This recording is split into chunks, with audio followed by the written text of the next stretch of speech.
আমি তো আসলে মাতৃত্বের স্বাদ পাইনি, কিন্তু আমি শুনেছি মারা নাকি সন্তানের মুখ দেখার পরে পৃথিবীতে আর কোনো কিছুই এর থেকে আপন নাকি আর কিছু থাকে না। যে সন্তানটাকে ছেড়ে চলে গেলে, আচ্ছা এই এই সন্তানটা যতদিন বেঁচে থাকবে, ওর যে বেড়ে ওঠাটা, ও মা ছাড়া ও বড় হবে, ও যত ভালোবাসাই পাক না কেন, ওর মার মতো কি কেউ ভালোবাসবে? মার মতো কি কেউ ভালোবাসে? মায়ের ভালোবাসার সাথে কি কোনো অন্য কোনো ভালোবাসার কম্পেয়ার করা যায়? তাহলে বাচ্চাটার জন্য হলেও কেন একটু শক্ত হইতে পারলো না? এই সমস্যাটা তো খুব নতুন কোনো সমস্যা না। এই ব্যাপারটা নিয়ে সে যে কনফার্ম, সেটা আমি জানি আরো তিন বছর আগে, 2-3 বছর আগে, যখন আমার সাথে বেশ মানে রেগুলার একটা যোগাযোগ ছিল।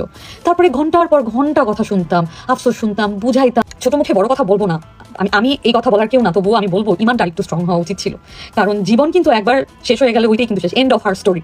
আর নাই কিন্তু কিছু। মানুষ টেনে হিচড়ে প্রতিনিয়ত মক করে, বাজে কথা বলে, কত কিছু করে, কত চেষ্টা করে, কিন্তু ওই যে উপরে যার সাথে কানেকশন আমার স্ট্রং, আমার ইমান এত শক্ত যে এই আমাকে এত শেম করার পরেও কোনো ডিসিশন হতে পারে না। দুইটা মানুষ খারাপ কথা বলবে ডিভোর্সি বলে, সেই জন্য জীবন থেমে যাবে? যারা বলে তারা কি মানুষ? তারা তো সব ফ্রাস্ট্রেটেড, তারা তো সব ইনসিকিউর। যারা ভালো আছে অ্যাকচুয়ালি, যারা ব্যস্ত, কর্মব্যস্ত জীবন, সুস্থ দেহ, প্রশান্ত মন, কর্মব্যস্ত সুখী জীবন, ডু ইউ রিয়েলি থিঙ্ক তারা আপনাকে গিয়ে বাজে কমেন্টস করে? ভাই, তাদের সময়ও নাই। আপনার জন্য ক্ল্যাপ করবে আপনার কোনো অ্যাচিভমেন্টে, কিন্তু আপনাকে গিয়ে মক করবে না। কিন্তু নিজের জীবনটা নিজেকে আসলে বুঝতে হয়, নিজের জীবনটা কত মূল্যবান।